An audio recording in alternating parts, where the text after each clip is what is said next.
Metade dos brasileiros compromete até 10% da renda com contas básicas. E você vai ver também. Inundações e deslizamentos de terra causam danos em dezenas de municípios gaúchos neste final de semana.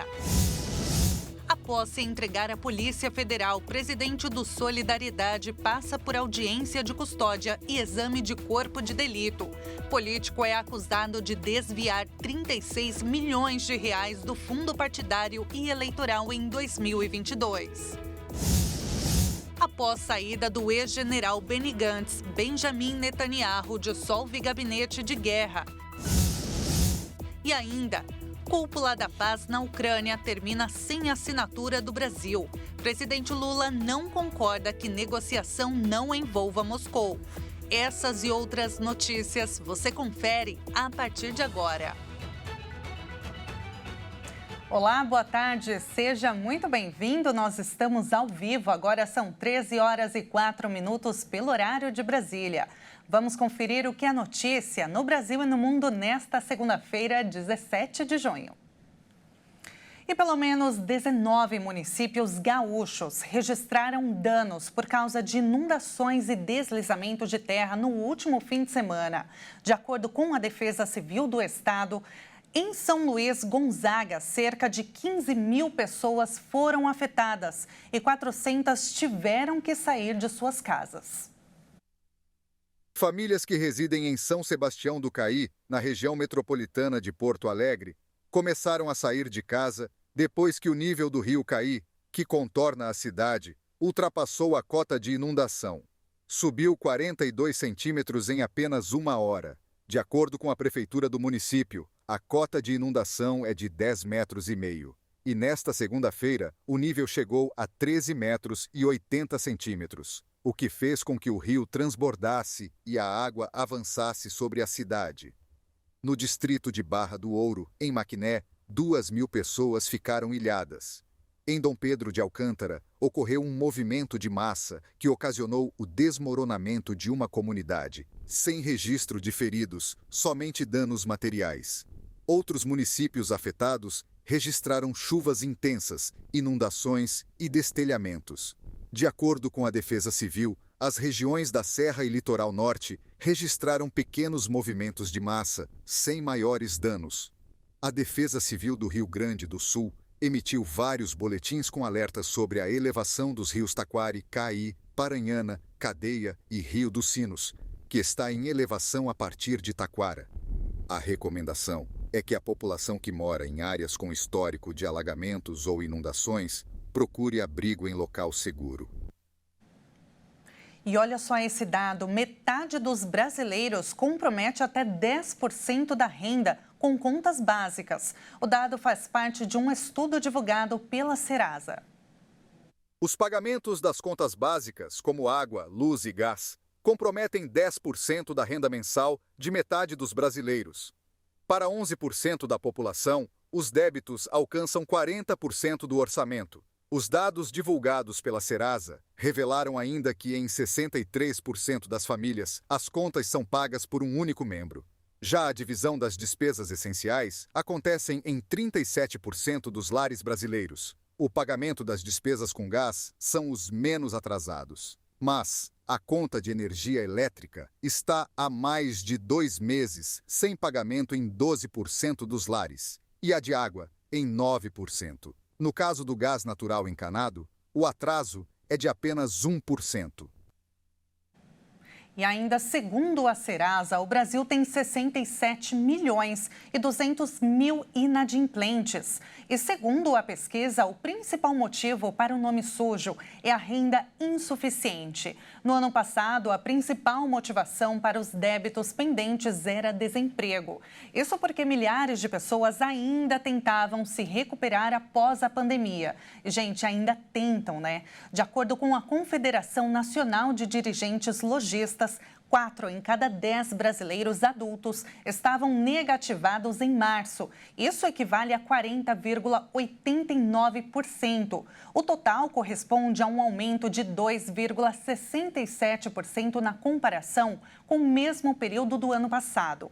O fato é que esse assunto interessa a todos nós, né? Está muito difícil manter as contas em dia. O salário não tem acompanhado o aumento dos preços em bens e serviços e muitas famílias optam por comprar comida a ter que pagar alguma conta básica, porque não tem dinheiro suficiente para arcar com todas as despesas. Para falar sobre esse assunto que afeta o nosso bolso, vamos conversar agora ao vivo com o economista, professor César Bergo. Boa tarde, César. Seja muito bem-vindo. Boa tarde, Tabata. É um prazer estar com vocês aí. Prazer é todo nosso. Olha, na teoria, a conta parece simples, né? Basta gastar menos do que recebe que está tudo resolvido.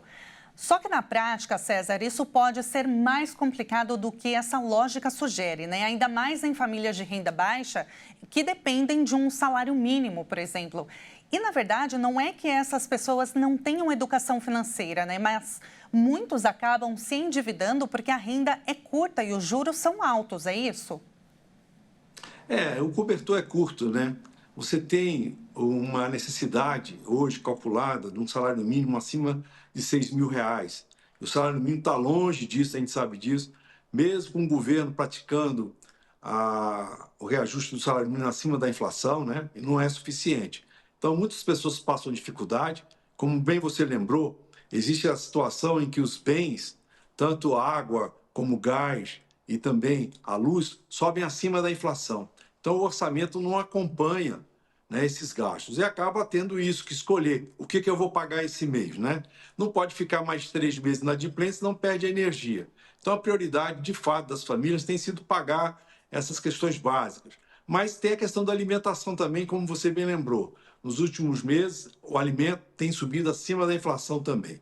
Então, é preciso muita disciplina e as pessoas realmente contarem com ajuda e valer, inclusive, de trabalhos eventuais para, de alguma forma, equilibrar as finanças, né? Então, a dificuldade maior hoje é exatamente isso. Uma inflação que está crescendo, o salário não acompanha, então as pessoas têm que realmente ter disciplina na hora de realizar os seus gastos e evitar os gastos por impulso, né? Se possível, você fazer uma reserva emergencial, que calcula na faixa de 10%, mas muitos não conseguem fazer essa reserva porque as despesas estão aumentando acima da inflação e acima do reajuste salarial, Tabata. Realmente é muito difícil, César. E você comentou sobre o salário mínimo, né? Que realmente ele não acompanha os gastos que nós temos mensalmente. E estudos recentes mostraram que o salário mínimo ele deveria ser de R$ 5.000 para poder dar conta de todas essas despesas que a gente tem. Então, é conta de luz, é conta de água, quem tem filho, muitas vezes é escola particular ou outros cursos também, fora a alimentação, a cesta básica teve aumento recentemente, né? Então, realmente é muito difícil essa projeção, né, do salário mínimo não acompanha realmente os gastos que nós temos, né, César? O que acontece também, muitas vezes, essas famílias elas não têm a eficiência energética. A geladeira consome mais, o chuveiro elétrico consome mais também, e acaba, então, impactando o preço na hora de gastar e alocar o dinheiro do orçamento. Mas também tem os remédios também que subiram de preço, às vezes as pessoas precisam de uma questão de saúde, buscar um hospital. Então, realmente é complicado. Só que, então, exige mais atenção na hora de fazer o orçamento. Conversar com a família, né? De alguma forma que você coloque de fato as prioridades e os gastos aconteçam nessa linha. O que sobrar, faz uma poupança para a hora de emergência, viu, Tabata? Eu ia até te perguntar como que a gente pode calcular, né, o comprometimento de renda. Então, nós devemos colocar ali na ponta do lápis os gastos que são fixos todo mês? Normalmente a gente trabalha com aquela regra 20, 30, 50. 20% uma reserva emergencial. 30% você deixa de lado para as coisas que você não é tão importante e necessárias. E 50% tem que ser gasto com o que é necessário. Então, se sobrar algum dinheiro em termos de faz uma poupança, porque é importante. Não tenha dúvida de que esse exercício ele tem que ser diário, né? As pessoas elas têm que ter essa preocupação para não ficar inadimplentes, porque nós tivemos recentemente situações em que as famílias não conseguem arcar nem com as prestações e acabam ficando inadimplentes. Isso é ruim porque, além da dívida, tem a questão do nome que fica comprometido e as pessoas são, de alguma forma, alijadas do sistema econômico porque não conseguem mais créditos, Tabata. Agora, é possível aumentar o limite de gasto, César? É possível, né? Desde que você tem que olhar aquela questão, né? Faz o orçamento, como a gente já falou, a despesa tem que caber dentro da receita, aquele negócio básico. Mas você também, caso você necessite, deve buscar novas fontes de renda, né? Porque foi esgotada praticamente a renda.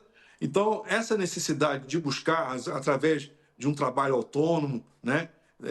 Temporário, vamos dizer assim, isso é importante também. E algum membro da família também que esteja já na idade de trabalhar e ganhar algum recurso é importante para, de alguma forma, reforçar a renda. A necessidade de aumentar a renda, ela passa pela conquista de algumas questões, tipo um emprego, né, um salário melhor, não tenha dúvida tudo isso. Mas também o dever de casa, combatendo o desperdício, né, vai ajudar.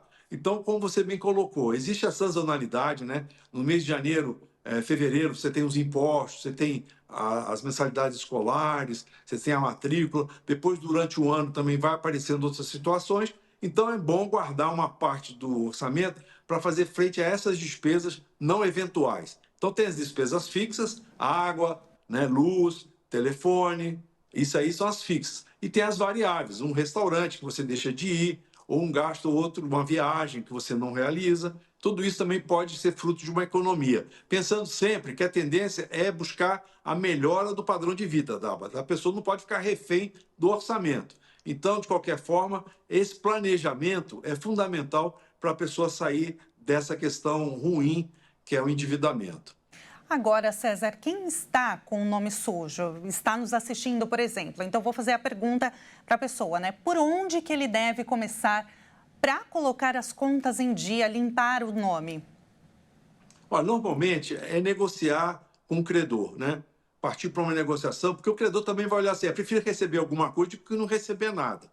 Então, se a pessoa tem um dinheiro, tem para fazer uma liquidação de uma dívida, negociar até o extremo. Outra questão é, às vezes, tem um parente, uma pessoa da família, um amigo, que tem um depósito na poupança, por exemplo, que está rendendo pouco. E os juros que você está pagando é um juro maior. Então, pedir emprestado para poder fazer isso, né? E assumir o compromisso de pagar, lógico. Mas tem outro aspecto também, trocar uma dívida cara por uma dívida mais barata.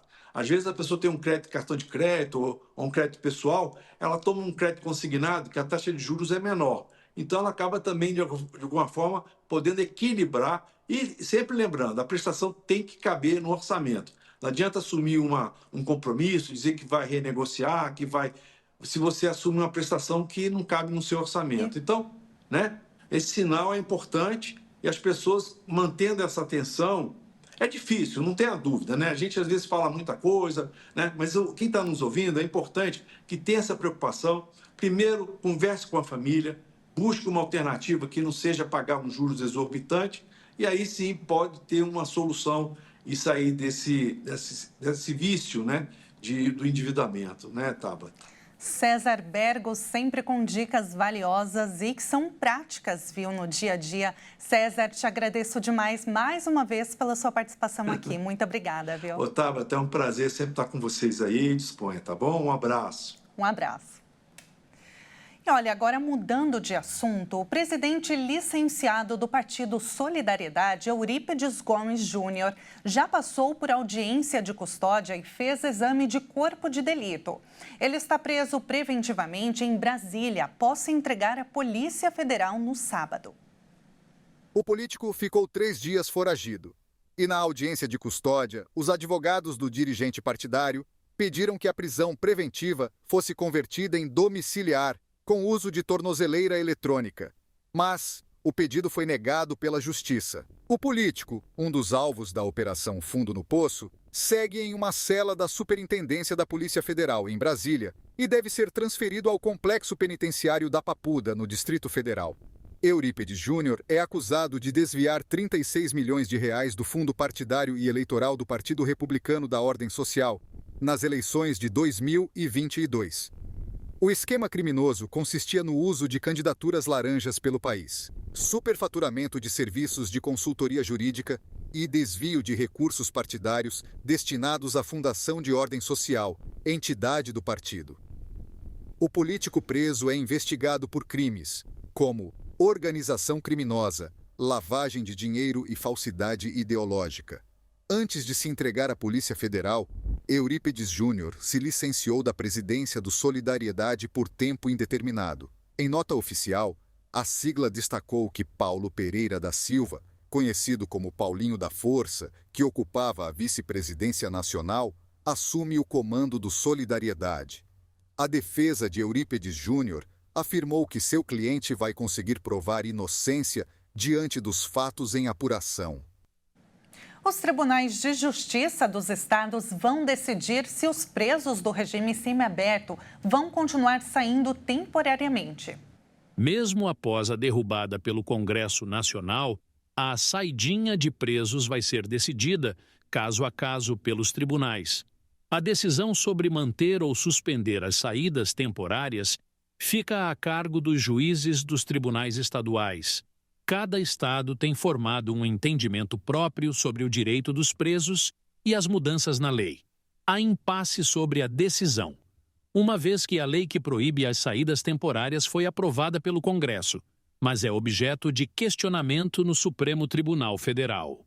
No início do mês, o ministro André Mendonça autorizou a saída temporária de um preso condenado por roubo. Ele considerou que a lei não pode retroagir para prejudicar o réu. O entendimento não reflete a posição de todos os ministros do Supremo. Ações na Corte Suprema questionam a constitucionalidade da mudança. As 3 ações diretas de inconstitucionalidade foram enviadas pela Associação Nacional da Advocacia Criminal, pelo Conselho Federal da OAB e pela Associação Nacional das Defensoras e Defensores Públicos, sob a relatoria do ministro Edson Fachin. O Conselho Nacional de Justiça afirma que ainda não há uma regulamentação do órgão sobre as saídas temporárias. De acordo com o Conselho, só vai ser possível chegar a um consenso após a decisão do Supremo Tribunal. E agora a gente traz um destaque internacional, porque o primeiro-ministro israelense Benjamin Netanyahu dissolveu nesta segunda-feira o gabinete de guerra composto por 6 integrantes. A saída de Benny Gantz do gabinete de guerra de Israel enfraquece a estabilidade política do governo de Benjamin Netanyahu, ao reduzir a moderação centrista no gabinete e dificultar a formulação de uma estratégia pós-guerra em Gaza. Espera-se agora que Netanyahu mantenha consultas sobre a guerra de Gaza com um pequeno grupo de ministros, incluindo o ministro da Defesa, Yoav Gallant, e o ministro dos Assuntos Estratégicos, Ron Dermer, que também integravam o gabinete de guerra.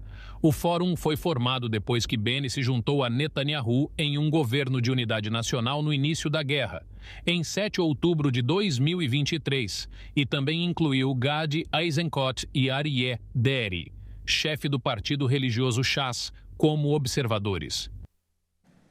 E veja a seguir, Brasil e outros 12 países não assinam declaração de cúpula de paz na Ucrânia.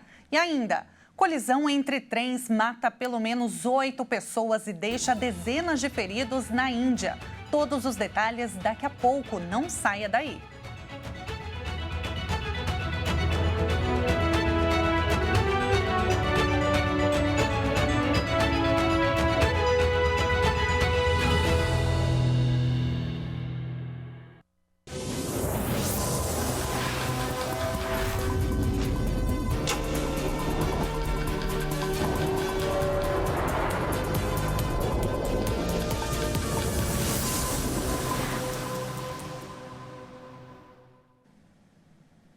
Nós estamos de volta, 1h24.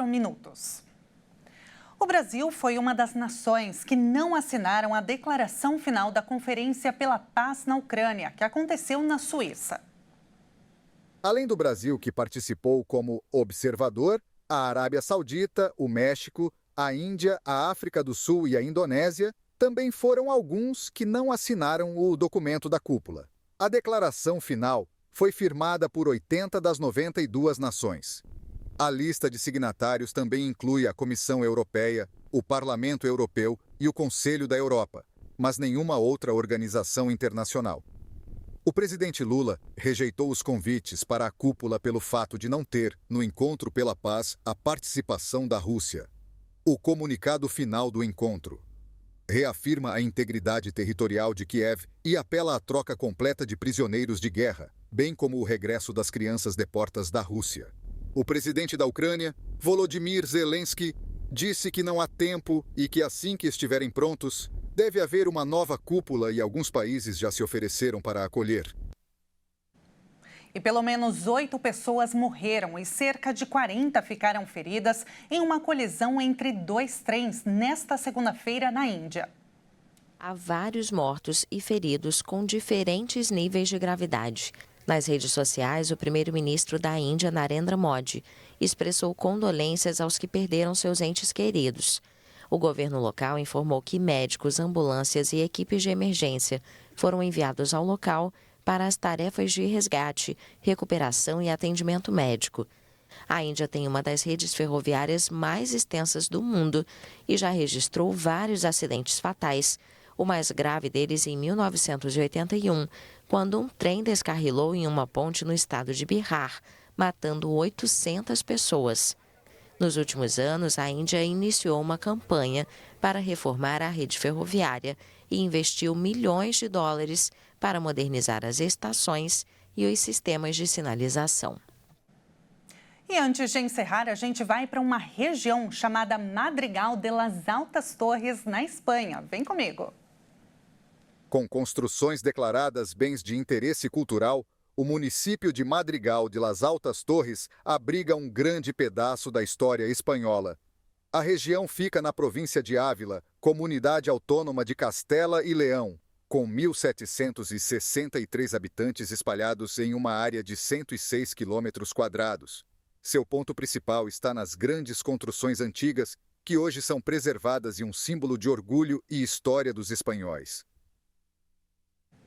E vamos então para a Espanha, exatamente para esse pequeno município, ver como está o movimento por lá nesse momento.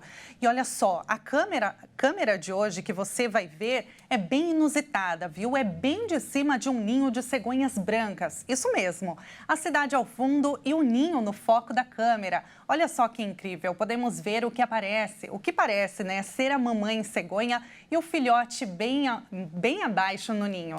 Na região, pelo menos 3 ninhos possuem câmeras ao vivo e cuidados especiais de pessoas que ajudam a manter o bem-estar desses animais por lá nessa cidade tão bonita. No fuso horário agora já passa das 18 horas por lá, mas o céu está bem claro, aliás, né? E com essas imagens que eu encerro o Jornal de hoje, continue ligado na nossa programação. Muito obrigada pela companhia e até amanhã.